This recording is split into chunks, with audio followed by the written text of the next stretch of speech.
Merry Christmas, everyone. My name is Ann Deidre, and this is my husband, Dean. Hello. And I want to welcome you today. Michelle should be calling in soon. I've been coaching with her live on the air for a few weeks now. We've missed a couple of weeks between Michelle and myself. Had some scheduling issues, but we're glad to be back and wishing you all a wonderful holiday season coming up and the new year. So while we're waiting for Michelle to call in, I guess it would be a good time to talk a little bit about what's coming up in the new year in 2012. I don't know if you want to get that, Dean. It might be Michelle. Okay, so we have a new year coming up, and from the information that I've been hearing, it feels as though it really is the dawning of a new kind of consciousness and new beginnings for people on the planet. And I know that it's been true for myself. I've been writing a new book and getting very highly creative with different workshops and whatnot. And I'm excited to let you know I will be offering a new workshop coming up in the new year. And it's going to be called Extreme Makeover Intuitive Edition. Is she going to be able to call in? Mm-hmm. Okay. Extreme Makeover Intuitive Edition. And the book is called 50 Ways Accessing Your Intuition Life Purpose Can Change Your Life. So here's Michelle calling in. Thanks for calling Intuitive Millionaire Show. Hi, it's Michelle. Hi, Michelle. Hi, Ann. Sorry I'm a little late. I had a little difficulty with my cell phone. Oh, okay. I'm so sorry. I'm so glad to talk with you. I'm just glad to talk to you. I have a backup, but I'm really glad that you're calling in. So I don't think everyone wants to hear me talk about the chakras for a full hour. But I felt so bad. I was like thinking, oh, she must be dying right now. Oh, I'm good. I'm good. Actually, that has happened to me. I hosted a radio show a couple of years ago, and my guest was unable to call. And it was my first time of really going, okay, well, she might be calling. And she wasn't able to let me know till after the hour. I think after a couple of days, an emergency came up. And so I was able to make it through that. So I usually have a couple of speeches and whatnot that I've presented to crowds over the years.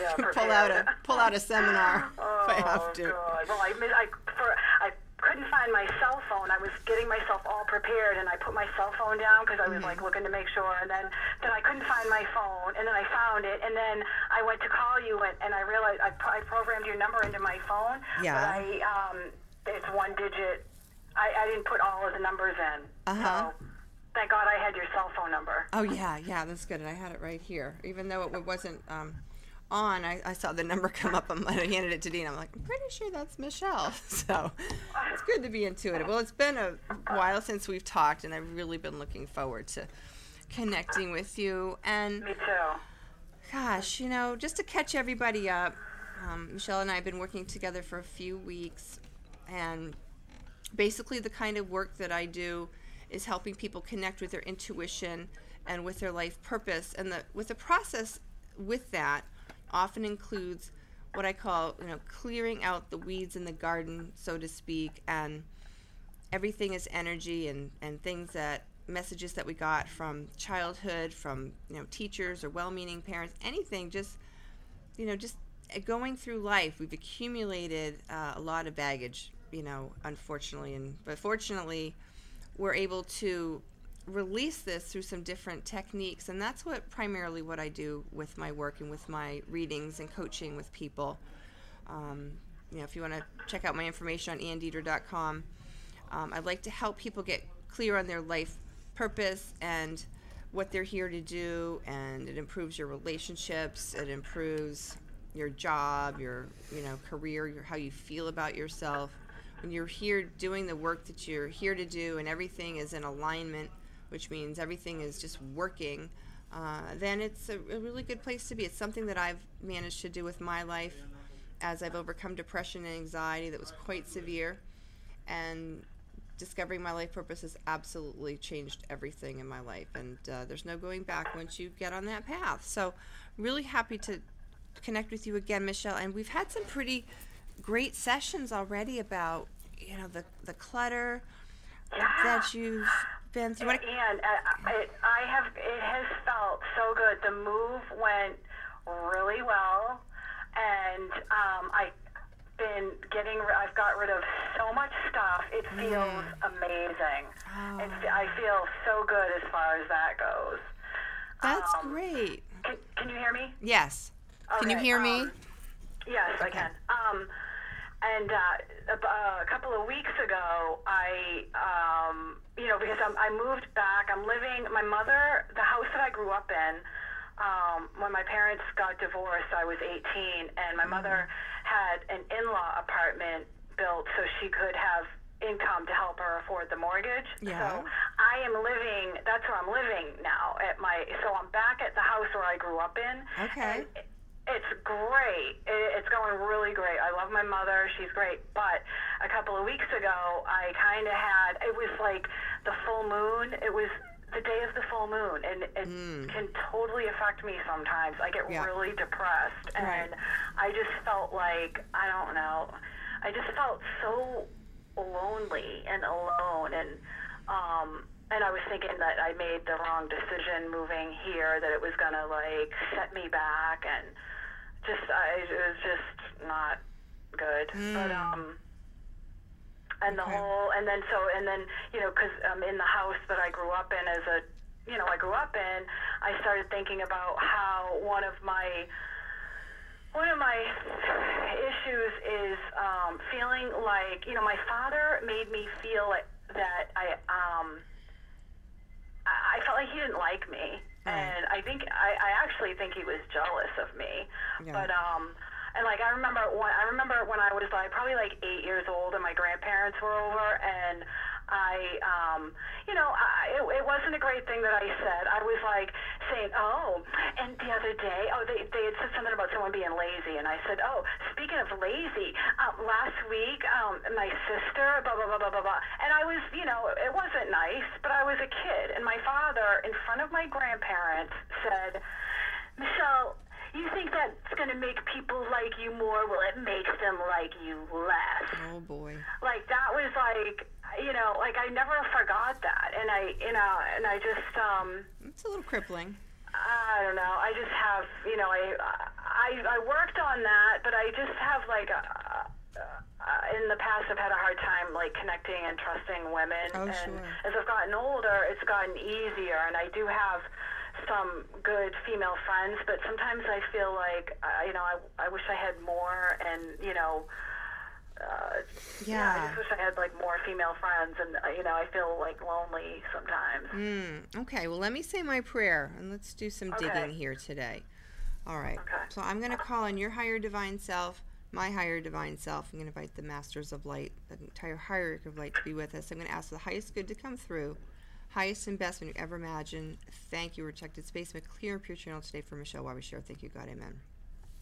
Okay, so I was thinking, as you had mentioned this, how this had come up for you, and what power center or what wealth center that would begin, and we went through your foundation wealth center, which for anybody that hasn't coached with me or watched this show before, I'm the Intuitive Millionaire Coach, and I've branded this system where if you Google chakra system, I've come up with the wealth centers. It's spiritual centers within us in our physical bodies that connected to God.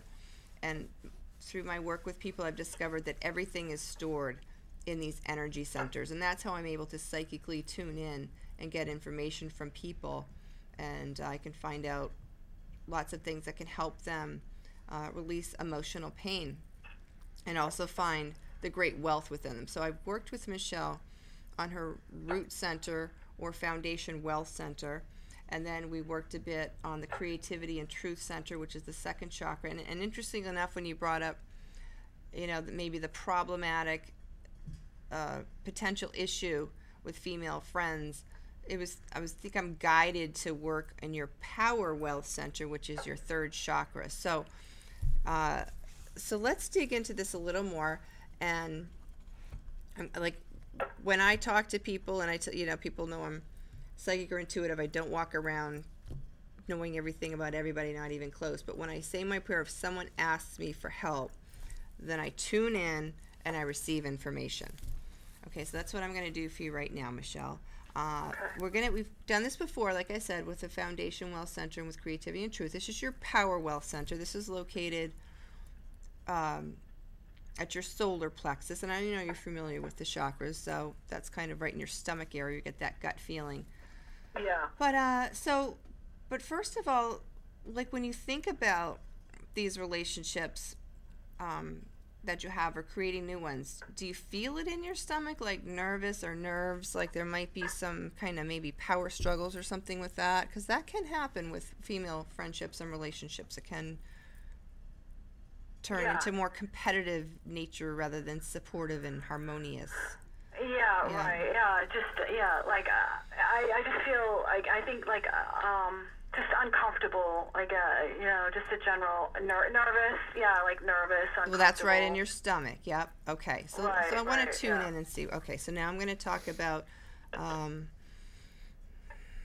I'm going to call in Archangel Uriel to assist us with this. So, the qualities of the Power Well Center or the solar plexus chakra have to do with feeling in control, feeling powerful, feeling connected to your core, as opposed to feeling helpless, picked on, judged, subject to the opinions of others, which can lend itself to us feeling weak or powerless. When I talk about any of these things, do any of these things resonate with you or bring up anything to you with female friendships that you've had that have caused these kinds of anxieties for you? And if so, go ahead and tell me more about that. Can you repeat that? I'm sorry. Sure. The feeling anxiety. Powerlessness, feeling like the opinions of others matter a lot. The opinions of others. Yes, absolutely. Yeah. Okay. So hold on. Let me see what I got.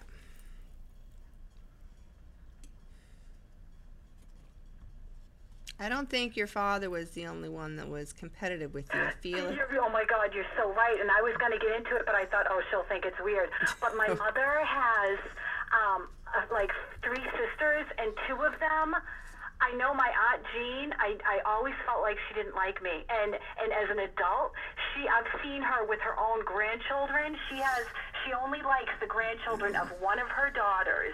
And she's like, I see how she is, and I know, and as an adult, my mother, I've said to my mother, I'm like, Auntie Jean doesn't like me, and she used to say, you're crazy, and then she finally said, well, she thought you were spoiled.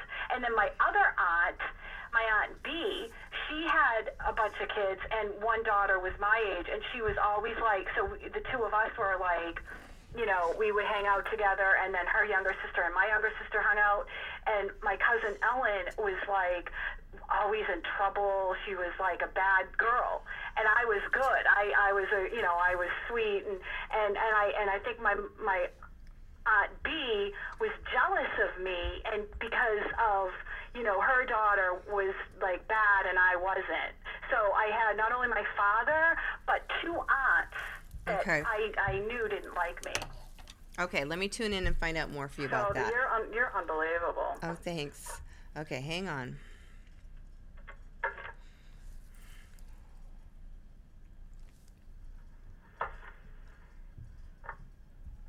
Now, when I'm quiet, just like I'm asking questions, to connecting with, for everybody watching at home, just going to remind you, I'm talking with Michelle, and I'm an intuitive coach where I can tune in and receive information for her around some of the struggles that she's having. So when I'm quiet and I close my eyes, I'm asking questions to higher self and the Masters of Light that I'm working with today to give me information that's going to help free Michelle from the emotional pain I'm hearing, because it's not your